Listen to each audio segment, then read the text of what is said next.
Welcome to Smoke and Mirrors, the podcast that cuts through the noise of the many policies and regulations that affect American agriculture. Each week, we pull back the curtain on the programs, policies, and perceptions shaping the agricultural community in rural America. If you've ever felt like something doesn't add up, you're not alone. I'm Jenny, and this is Smoke and Mirrors. Let's make sense of the maze we call farm policy.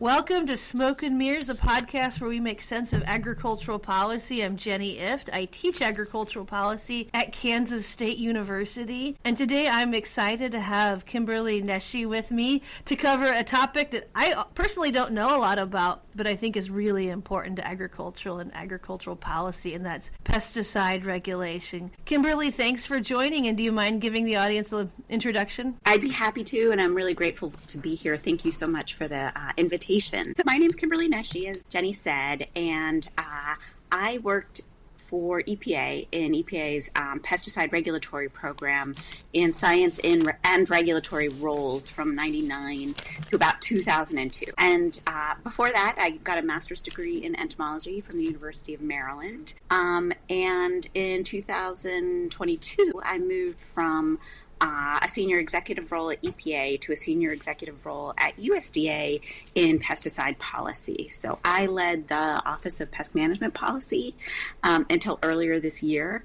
And most recently, I started my own regulatory consulting firm. So thank you so much. Absolutely. And that's a perspective that is perfect for this. So I think my knowledge of pesticide regulation is that it's mostly the EPA, and that my understanding for producers, and that's kind of for farmers, and that's kind of where I'd like to start, is how most farmers actually experience pesticide regulation. I know they do work with the companies a lot to make sure they're in compliance, but what's that actually like? And, I kind of got some Midwestern blinders on, but we can talk about specialty crops and across the country would be good.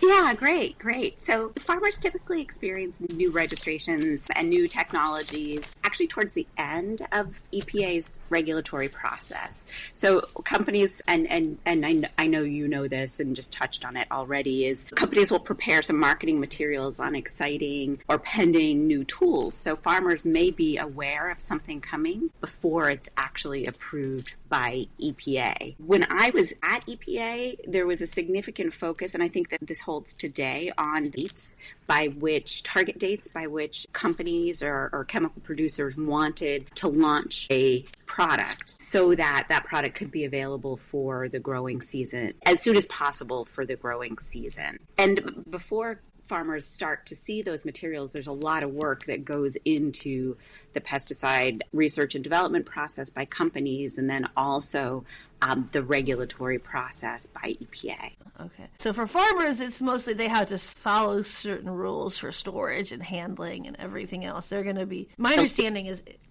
they work close. Yeah. So the obligation for farmers is to follow the label. The label is the law. So that's really important, and something that very often you'll hear from anybody who works in pesticide regulation, because it is the basis for how EPA has determined the safety for the use of the pesticide. Right. And do producers hire, is it something most of them can handle on their own, or do sometimes they have to hire consultants or sort of outside expertise to help with that? So very often farmers will hire outside expertise to handle interpretation and of the label and get guidance on how it should be approved, if there are some specifics of the timing of application that might not be fully specified on the label. So the label really talks about how the product can be used to make sure it's safe, but might not discuss the ideal timing against an insect stage, if it's an insecticide or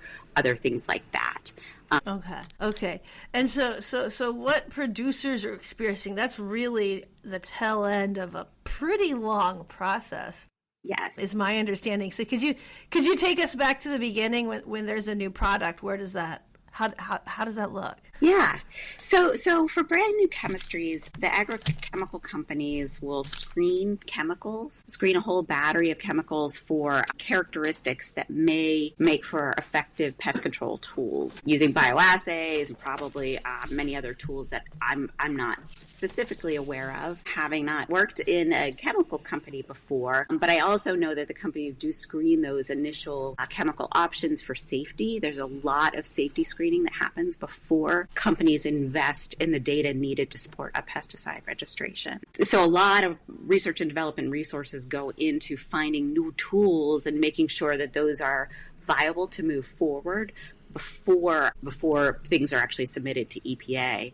And then companies develop the data package that gets submitted to EPA, and EPA does its evaluation process, starts its evaluation process after, probably even, it might be reasonable to say, a decade of research and development. Okay, so the company's going to do, I guess there's market research, first of all, and then there's a market there, then they have to invest in the research and development and be assessing the safety throughout the process. And then once that's good, then they have to submit something to EPA. I'm sure there's a lot of variation, but about a decade.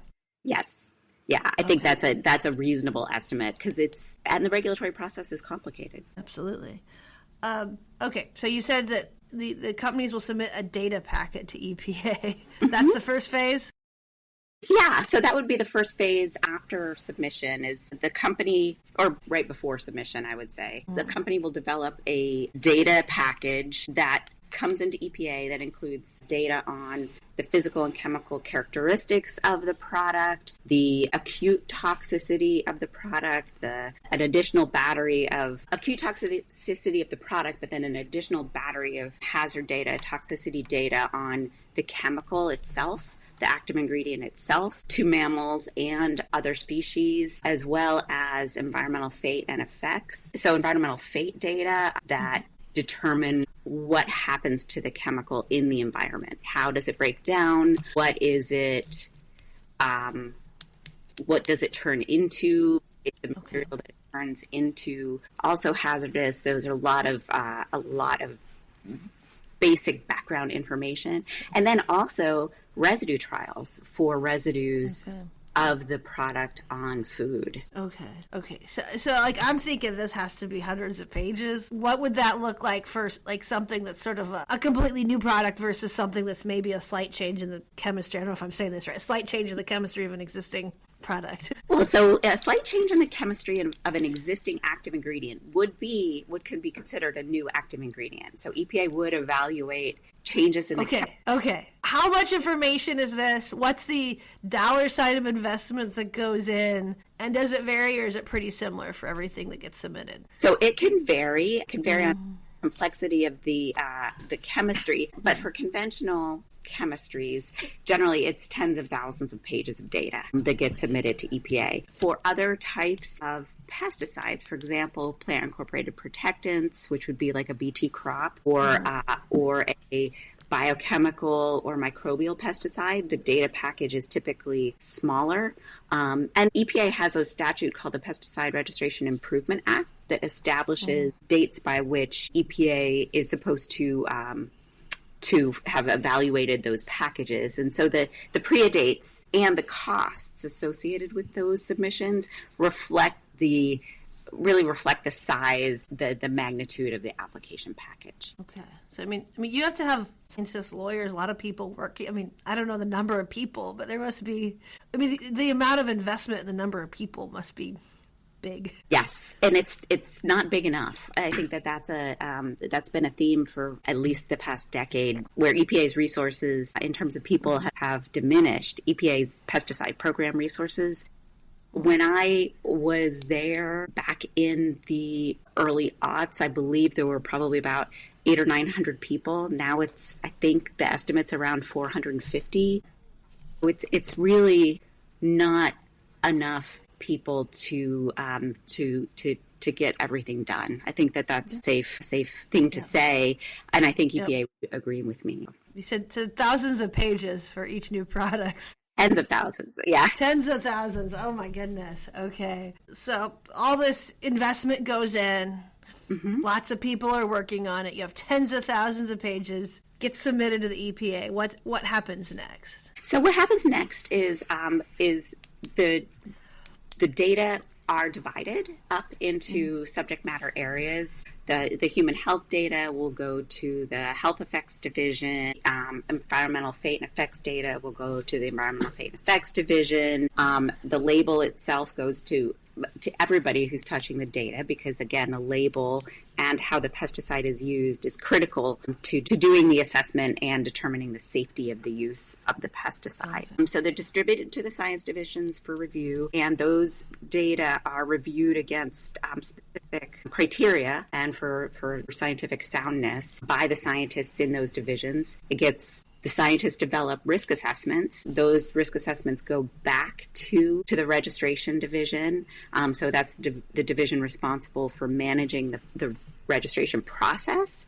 And based on what the scientists find, then the registration division can make a decision or talk to the company. There may be some tweaks needed to how the company is proposing that the product be used to make sure that it's still safe. Absolutely. I guess so it's sent to the science division. So there are federal regulations on pesticide safety that they're comparing this information to. Is that yes? That's what they're doing.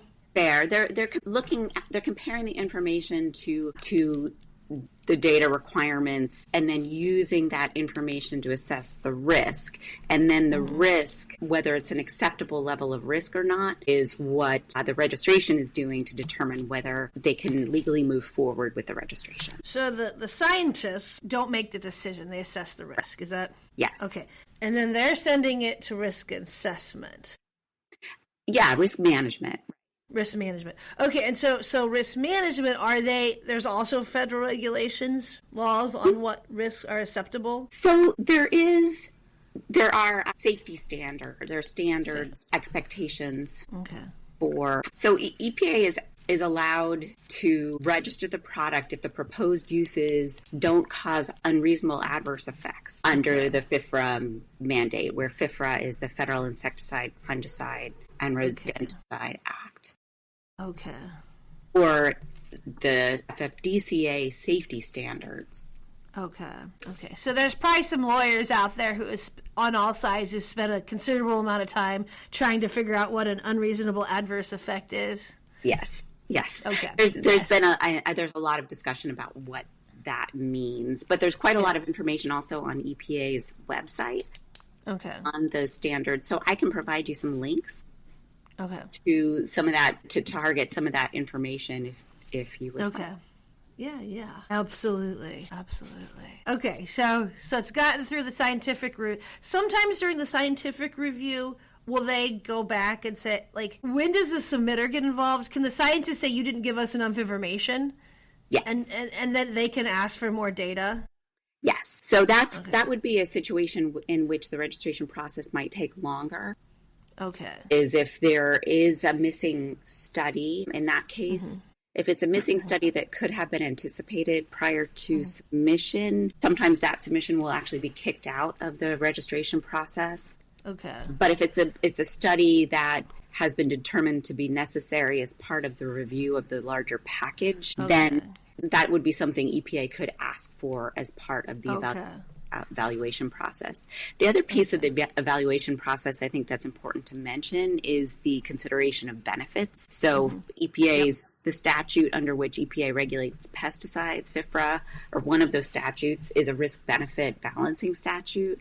So EPA does take into consideration the benefit of the pesticide as part of the uses of the pesticide as part of the evaluation process. And how far I'm an economist, so I can envision this, but how far does that go? Because you have the cost of production, and then so this pesticide is. Are you looking at how is it maybe less bad than what people were using before? You're looking at what it's replacing. Do you think about food costs? Like how far does that benefit analysis go? Yeah, EPA does consider I don't think EPA considers food costs in my memory, but they do consider. That would be pretty, yeah, I understand that. But EPA does consider what products the new pesticide, the new active ingredient might be replacing in the system, either whether the old products don't work anymore and so there's a need for a new product to continue production at the level that farmers need, or if the new product is safer than the old product and can replace the use of one of the older chemistries like an organophosphate or a carbamate. Okay. And so, but would it consider the cost of production? Or is that sort of outside of the scope of what EPA does? The cost of production of the chemical?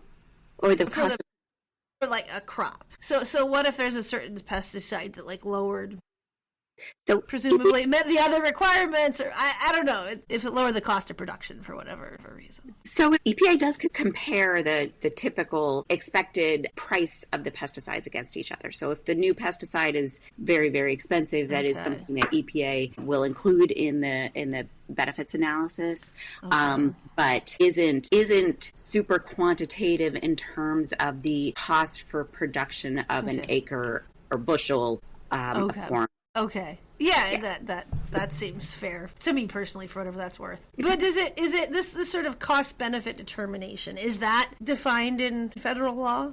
What FIFRA says, so the Federal Insecticide, Fungicide, and Rodenticide Act, is that before EPA can register a pesticide under FIFRA, the applicant must show that using the product in accordance with the label will not generally cause unreasonable adverse effects on the environment. And FIFRA then further defines that term, unreasonable adverse effects on the environment, to mean unreasonable risk to man or the environment, taking into account the economic, social, and environmental costs and benefits of the use of any pesticide, or a human dietary risk from residues that result from the use of a pesticide in or on any food, inconsistent with the standard under 408 of the Federal Food, Drug, and Cosmetic Act. So that's a lot of jargon.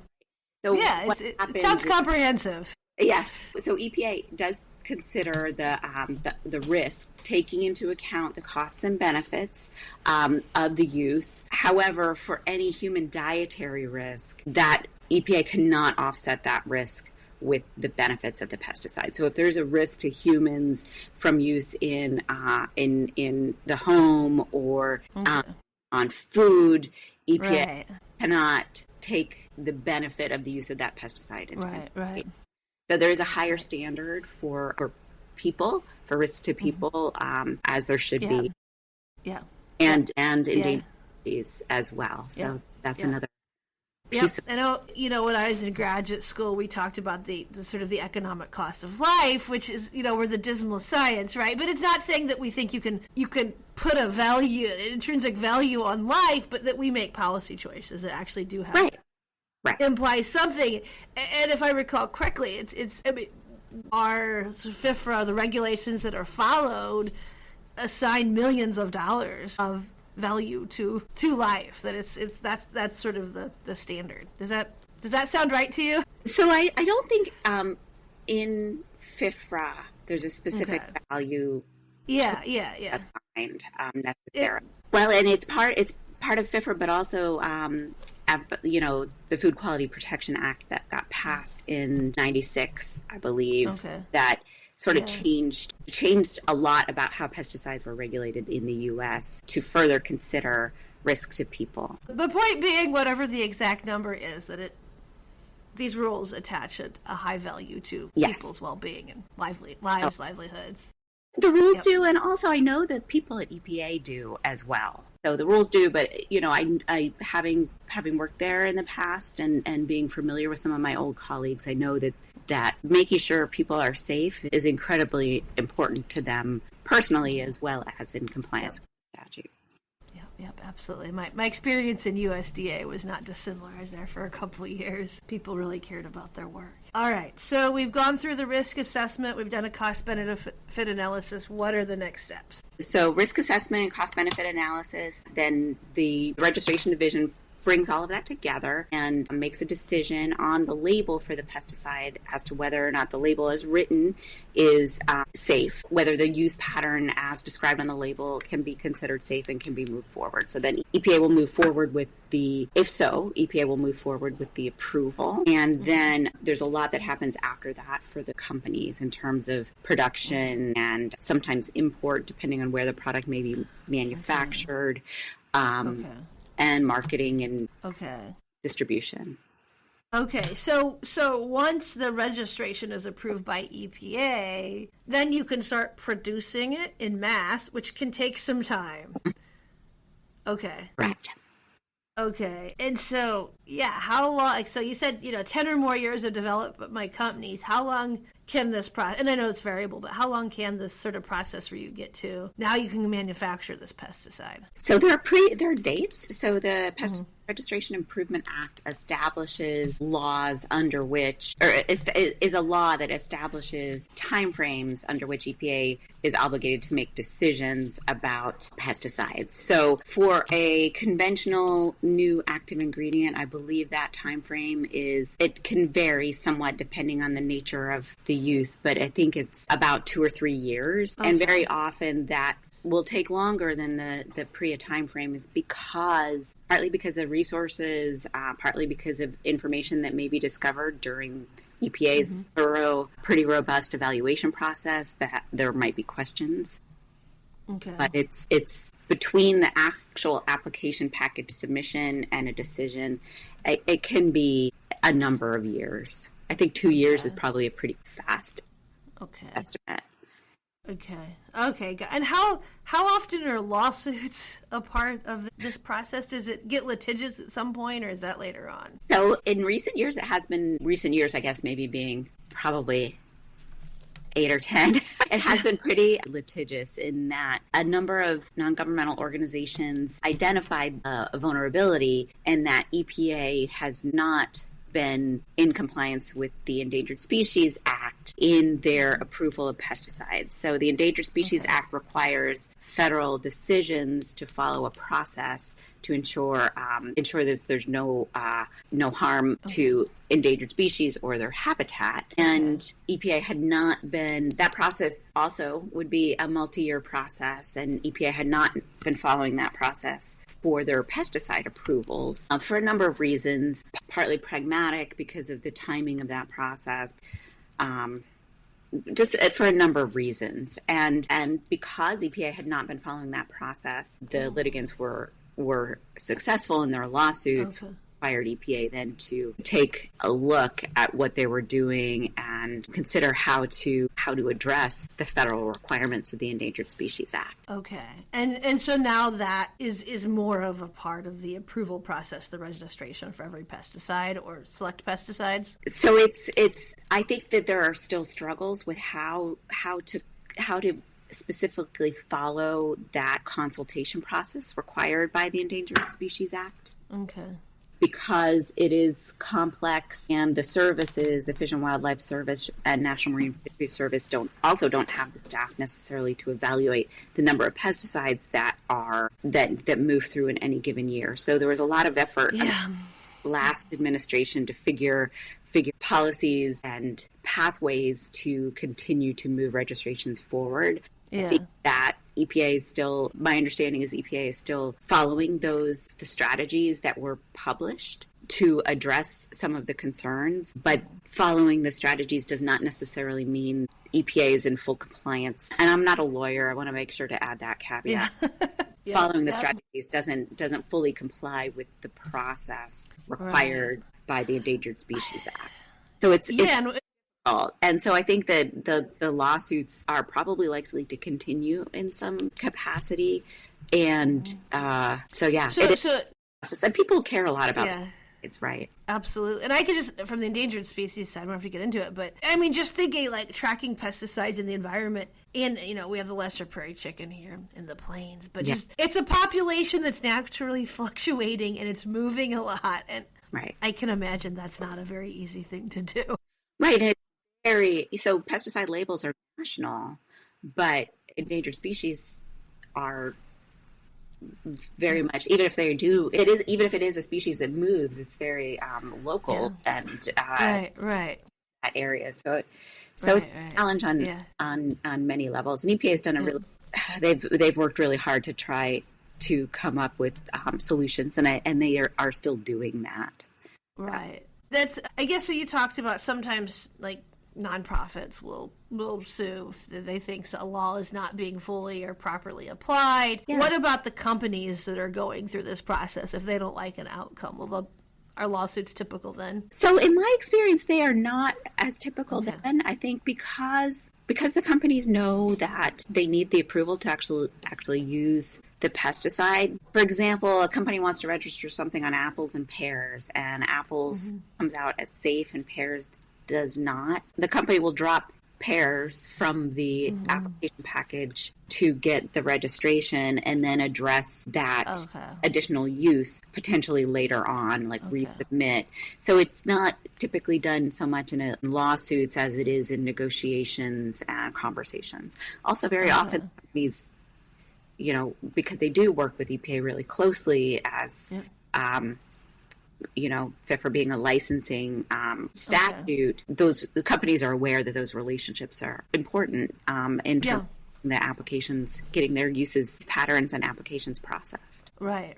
Okay, that makes sense. So you have this whole process. I mean, the company's developing something. It goes through this EPA process, which is 3 years and a good, if smooth sailing. But then the company has to sort of manufacture it. So, I mean, if you look at from like research and development, that could be 2 decades easily in a fairly good outcome. Is that the manufacturer? I think to market. So from R&D to market, 2 decades, more or less. I mean, it's hard for me to say, not having worked in the chemical industry, but I think 2 decades is probably a very reasonable estimate. Probably 1 decade is pretty fast. Yeah. Okay. Yeah. So it's many multi-year process, and there's a lot that goes into that to make sure the products and the pesticides are safe, which is really important. Right.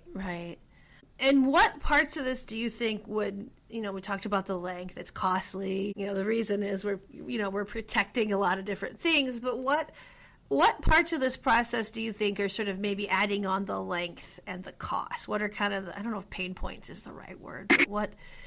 do those exist? I think that's the right word.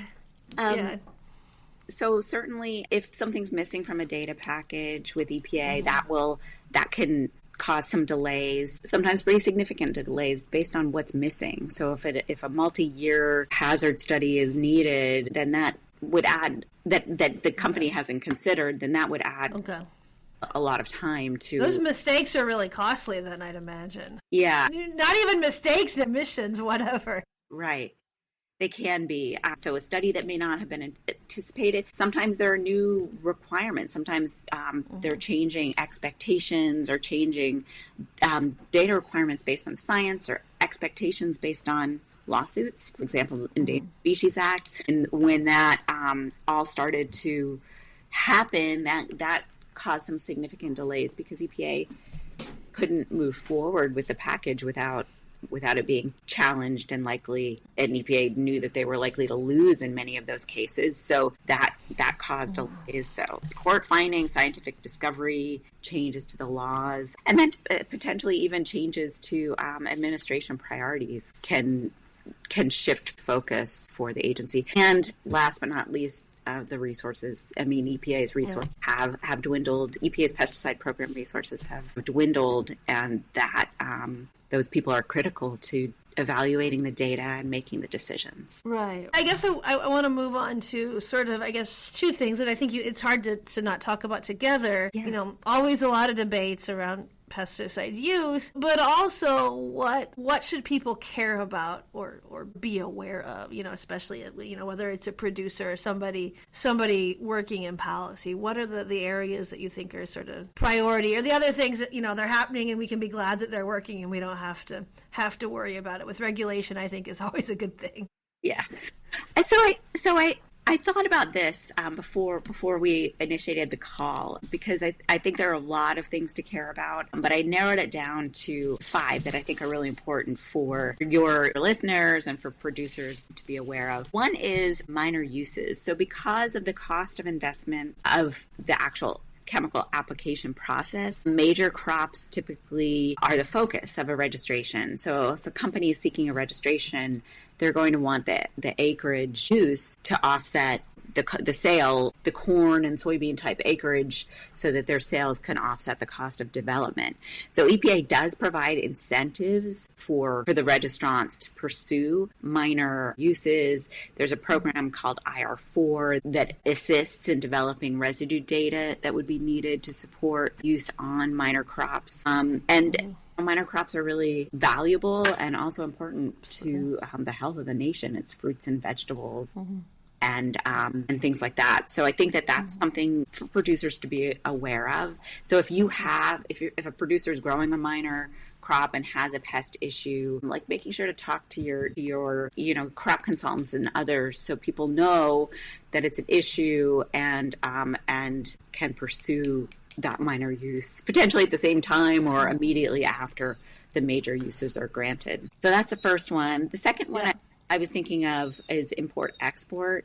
So growers need to be aware of the destination for their crops, obviously, but they especially need to be aware when choosing chemistries. So if a grower chooses a chemistry that the residues of which may not be acceptable in another country, either rate results in residues that are too high, or the import-export destination hasn't considered that chemistry yet, then that needs to be a consideration in making decisions about use. So, and being that the U.S. does export a lot, I think that's well known, but I think it's an important thing to mention for sure. Right. The third I wrote down was following the label. The labels are getting increasingly complex.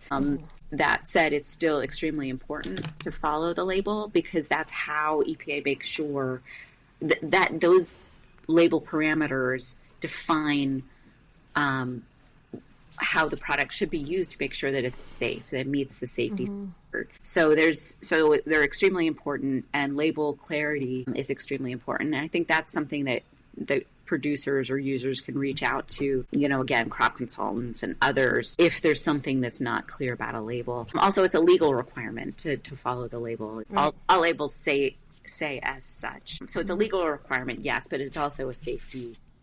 Yeah. I think it's also important to recognize that there's a safety component there. PREA, so the fee-for-service, EPA's Pesticide Registration Improvement Act allows EPA to charge fees for application packages, and I think that those PREA gets renewed every few years, and I think it's really important for that renewal to continue, and for producers and policymakers to support PREA renewal efforts. I think generally that happens, but it's important because it's a big piece of the resources available to EPA to actually move packages through. And then EPA's, lastly, and I've said this several times throughout our conversation, but EPA's resources are an important consideration, especially for the pesticide program, to be able to get new products on the market that might be safer than older products, or better address a specific pest issue. Right. Well, that makes a lot of sense. A lot of things to think about. And I guess we can maybe transition now to current policy debates. I know one thing I hear from other economists is that, we're not innovating fast enough. Agricultural productivity isn't increasing fast enough, or as much as we'd like to see it increasing. Now, pesticides aren't all of that, but I do think they are a part of that. And there's other debates as well. I mean, I think that, again, getting products available to producers sooner. I mean, these products aren't just, they're addressing a need, right? They're addressing a problem, a production problems. Yeah. Getting those to market as soon as possible, I think, is really important. It ties back to EPA resources and other things, but also the Endangered Species Act. I know that has caused delays, and EPA is working with the services to bring federal actions into compliance to close off that legal vulnerability. And then the Make America Healthy Again movement, I think, has caused some concerns in the agricultural community. I think EPA has been very clear about their authorities, because they do have the authority to approve pesticides, and does conduct an extensive, robust, thorough evaluation process as part of that. So they're thoroughly studied, thoroughly regulated, and there's a reevaluation process that exists for older chemistries to make sure that there isn't any new science that calls into question the initial safety findings. And if there is, then those can be addressed through the reevaluation process. So I think, especially for some of the oldest chemistries that exist that are used, I think there's unlikely to be any new evidence of concerns that EPA hasn't already either fully considered or is in the process of fully considering and studying to determine whether those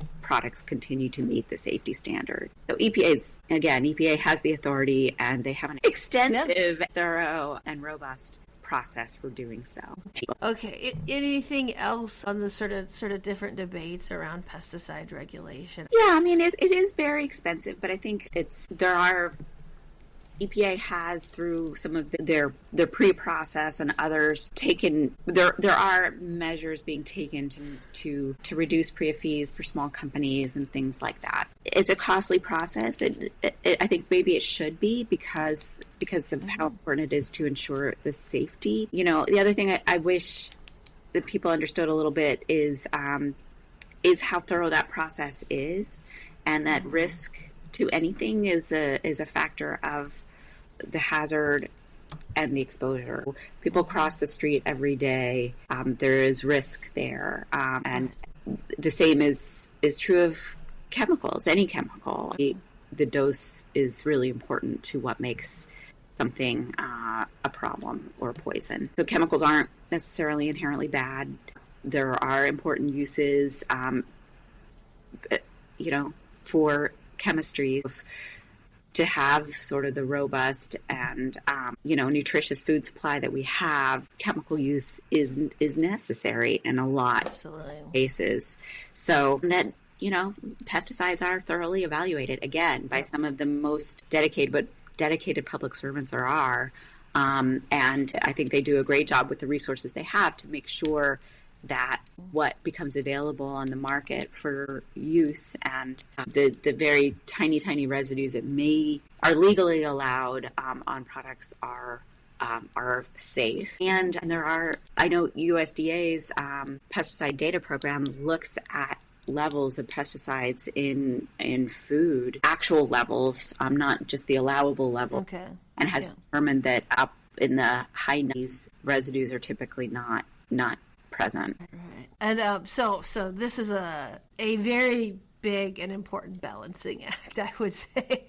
It's a matter of policy. Also, our technologies have become a lot safer over time, and we now regulate for harms against people, against children, that didn't used to happen, right? Right. That Food Quality Protection Act made sure that EPA considers potential for increased susceptibility of children and infants, those populations. That was not EPA has been doing that since the late 90s, following the passage of the Food Quality Protection Act. All the efforts to protect endangered species, I think, have been really helpful in terms of raising awareness and making sure that agencies are working together. I know a lot of conservation efforts supported by Department of Agriculture should be considered by EPA when looking at risks to species. And I think there's a lot of good that has happened in the space. I think the development of new pesticides, a lot of the newer pesticides are more targeted to specific pests than some of the older chemistries that were more broadly toxic based on their mode of action to all species. Yep. So I think we've a lot of good. Come a long ways for sure. Yes, absolutely. Absolutely. Cool. All right, as we wrap up here, there's two questions I always ask people. They're both optional, and I think maybe you touched on this, something that people don't know about your work that they wish they did. And then if you get to change one policy, what would that be? I think the one thing I would want people to know is, again, how closely EPA studies these pesticides and the data that go into the development of a new pesticide is extensive. The review is very thorough. And I think that that's, people hear about pesticides and don't necessarily understand the scope of evaluation that's gone into those products before they go out on the market. So I think that that's something that I would want people to know. And then a policy I could change. I could change anything. I think I would get EPA more resources, EPA's pesticide program specifically, to be able to do what they do, because they're a critical piece to getting newer products safer out on the market. There are a lot of challenges. They're addressing a lot of concerns, the lawsuits, Endangered Species Act. They need people in place to be able to think, to address those and find solutions. Yep. Absolutely. All right. Well, thank you so much for your time. Is there anything else you'd like to add before we wrap up? Again, I'm not a lawyer, so of course take all of this with that in mind. No legal advice here on this podcast ever. And yeah, I really appreciate what you're doing. Thanks a lot. And yeah, I've learned a lot too about a topic that I think is important for people to be aware of. Thanks for joining us on this episode of Smoke and Mirrors. If today made you think or see things a little differently, share it with someone who appreciates cutting through the noise. Don't forget to subscribe, rate, and leave a review wherever you get your podcasts. Thanks for spending part of the day with us. Until next time, keep asking what matters.